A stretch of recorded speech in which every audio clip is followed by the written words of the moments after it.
Hello, everyone, and welcome to History Buff 41. I am your host, Ryan Roth, and today we are looking at 3 different ammo pouches designed to hold the 15-round magazine of the M1 Carbine.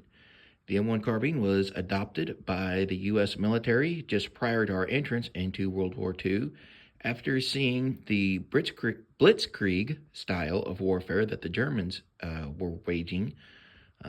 Basically, the military decided that the troops in the rear echelon and those behind the front lines that were maybe in headquarters companies or were communications personnel needed something a little more substantial than a Thompson submachine gun or a .45 caliber handgun to defend themselves in the event of a breakthrough at the front by armored forces, followed up with infantry, or in the event that all of a sudden they look up and there's paratroopers falling from the sky onto their position. So they wanted something that was a little less cumbersome than a full-powered rifle, and they developed the M1 Carbine. It was mainly issued, again, to rear echelon personnel and also to people who were on crew-served weapons, such as, mortars, machine gunners, bazooka teams, that sort of thing. So we're going to take a look at these, starting from left to right, going the earliest to the latest. And we will go ahead and take a look here at this one. And this is the first pattern. You can see the U.S. stamp on it. If we open it up, you can see there was a significant rust event that occurred with the magazines that were at one time in there. But you see 2 pouches. You see a little, the lifted up flap that was in such widely used during this time period. Look in there, you see a couple of divided pouches to hold the magazine. If we flip it over, you can see right here the manufacturer and the date, JQMD, the Jefferson Quartermaster Depot, and in 1942. You see some sort of number here, probably corresponding to the individual who was assigned the weapon, or some sort of lot number or assigned to a unit. And then here is a snap that was designed to snap into a corresponding snap on the 1936 pistol belt or the 24.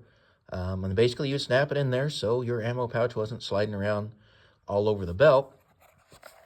And the belt slipped through this large loop. You could either slip your belt through it, or this loop was also large enough that it would slip over the stock of the M1 Carbine. However, in 2023, I would not recommend doing that. M1 Carbines are rather expensive firearms anymore, and if you have a nice one with a nice stock, you run the risk of scratching it, and that would not only look bad on the stock, but it would also devalue your firearm. So, if we move over here a little bit, here is another one. This one, if we open up the flap, you see the manufacturer on the inside, Avery, and it was made in 1944. And you notice a couple of changes to it. One is that the manufacturing date is on the inside. Probably the most obvious is it is a different color. It's more of what we think of as the OD green, whereas this one here, made in 1942, is more of a khaki or tan color. The other thing that you notice is these 2 grommets here were for hanging model 19, the model 1910 hangers through.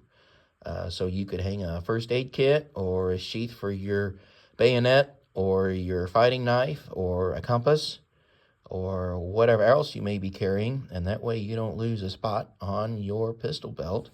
And if we flip it over, we can see that the large loop has been replaced by a pair of stitched straps onto the back for which to run your pistol belt through.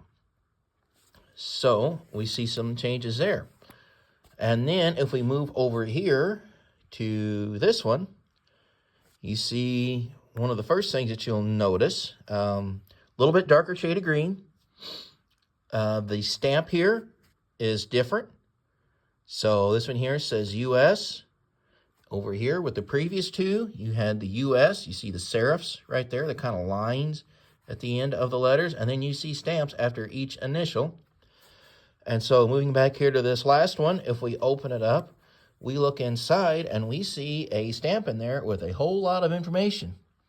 You see pocket ammunition magazine, caliber 30, M1 carbine or rifle. Then you see some sort of a contract number or maybe lot number.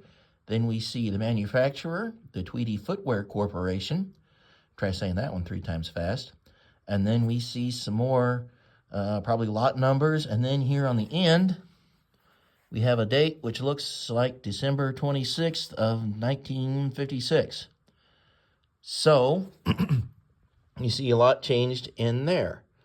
Now, one of the other interesting things is if you look closely here and recall, it says M1 carbine or rifle. So you could put either 2 magazines from your M1 carbine in it, or you could take a couple of en blanc clips from your M1 rifle and slide them in there like so.